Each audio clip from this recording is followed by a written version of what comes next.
আলোচনা আমাদের সাহিত্যবোধকে আরো গভীর করল। Eco poetry.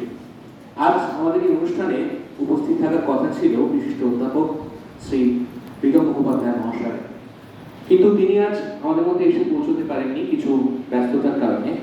কিন্তু আজকের অনুষ্ঠানের জন্য যে বক্তৃতাটি তিনি প্রস্তুত করেছিলেন সেটি আমার কাছে এসে পৌঁছেছে। সেখান থেকে পুরোটা নয়, কিছুটা অংশ আমি আপনাদের সামনে পাঠ করছি এবং আমি চাইবো আপনারা শুনুন।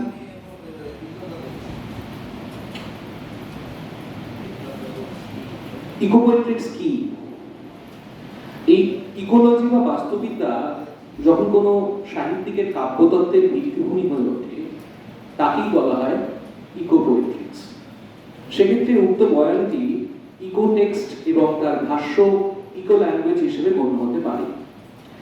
এখানে লক্ষ্য করবার বিষয় হলো এই যে এই কাব্যতত্ত্ব শব্দবন্ধটি আপাত দৃষ্টিতে কবিতার তত্ত্ব বলে মনে করা হলেও অ্যারিস্টটলের পোয়েটিক্স কিন্তু নাট্যতত্ত্বের গ্রন্থ হিসেবেই বেশি পরিচিত। সেদিক থেকে দেখতে গেলে ইকোপোয়েট্রিক্স কেবল পরিবেশ সচেতন কবি ও কবিতার তত্ত্বাদর্শ হিসেবে চিহ্নিত হওয়ার বাঞ্ছনীয় নয়, এ আসলে পরিবেশ বোধের নন্দন তত্ত্ব।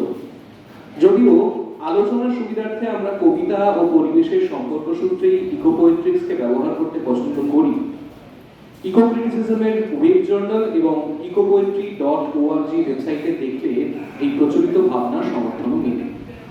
পাশ্চাত্যের Seamus Heaney Death of a Naturalist 1966, Human Chain 2003 গুরুত্বপূর্ণ ইকোপোয়েট্রি। আরো সরল করে বলবে কেন ইকোপোয়েট্রি? আমেরিকার বিখ্যাত পোয়েট্রি ম্যাগাজিনে এমনই শিরোনামে একটি প্রবন্ধ পড়েছিলাম বছর 5 আগে, সম্ভবত 2016 জানুয়ারিতে।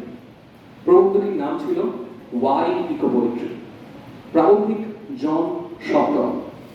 আমেরিকার কবি রবার্ট হ্যাস সহ একাধিক কবির কবিতার দৃষ্টান্ত টেনে জন বোঝাতে চেয়েছিলেন ইকোপোয়েট্রি নিসর্গ নিবিড় কবিতারই একটা বৃহত্তর সংকল্প। যদিও এসব কবিতা মানুষের হাতে জড় ও অজড় পরিবেশের বিপন্নতার কথা তুলে ধরে। নিছক ভয়ঙ্কর সুন্দর প্রকৃতি চিত্রণই এখানে শেষ কথা নয়, আর সেই সূত্রে নদী, পাখি, অরণ্য, আকাশ ও পৃথিবীর বিপন্নতা আমাদের ভয়ার্ত করে এসব কবিতায়। যদিও কেবল ভীতি সঞ্চার নয়, পৃথিবীর প্রতি মানুষের দায়বদ্ধতা ও পরিবেশের সঙ্গে মানুষের সম্পর্কের মধুর চেহারাটিও এই ইকোপোয়েট্রির বিষয় রয়েছে বারংবার। তাই আলোক রঞ্জন দাশগুপ্ত, যাকে কিনা এক প্রকার বলা যায় ইকোপোয়েট্রির অন্যতম উত্তর পুরুষ, তার সবুজ দুর্বলতার পাশাপাশি মরু বিজয়ের কেতন উড়াও শূন্যে গান আজও আমাদের উজ্জীবিত করে। বাংলায় ইকোপোয়েট্রির ধারায় আমরা কি দেখতে পাই? বাংলা ভাষায় রবীন্দ্রনাথ, জীবনানন্দ, প্রেমেন্দ্র মিত্রের কবিতায় ইকোপোয়েট্রির দৃষ্টান্ত আমরা পাই। রবীন্দ্রনাথের বনবাণী, জীবনানন্দের ক্যাম্পে বা শিকার, প্রেমেন্দ্র মিত্রের হরিণ চিতাচি। স্বাধীনতা উত্তর পূর্বে ইকোপোয়েট্রিক্স চর্চায় উজ্জ্বলতম প্রতিনিধির নাম আলোক রঞ্জন দাশগুপ্ত। তার কবিতায় ও গদ্যে এই পরিবেশবাদী দর্শন বা ইকোচকির নিবিড় পরিচয় দেবে। ক্ষমতালুব্ধ লিখের পরাক্রম থেকে নিসর্গকে অনাহত রাখবার অভিপ্রায় তার গদ্যের নাম যে কারণে সবুজ দুর্ভাবনা।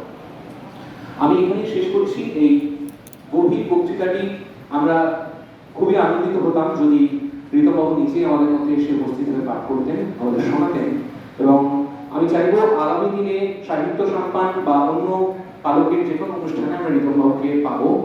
এবং তিনি আজকে উপস্থিত নেই ঠিকই, তবু এই গভীর বিশ্লেষণধর্মী লেখাটি আমাদের পাঠানোর জন্য এবং মানসিকভাবে আজকের অনুষ্ঠানে আমাদের পাশে থাকার জন্য প্রীতমবাবুকে অনেক অনেক ধন্যবাদ এবং তার জন্য একটা জোরে হাত থাকবে।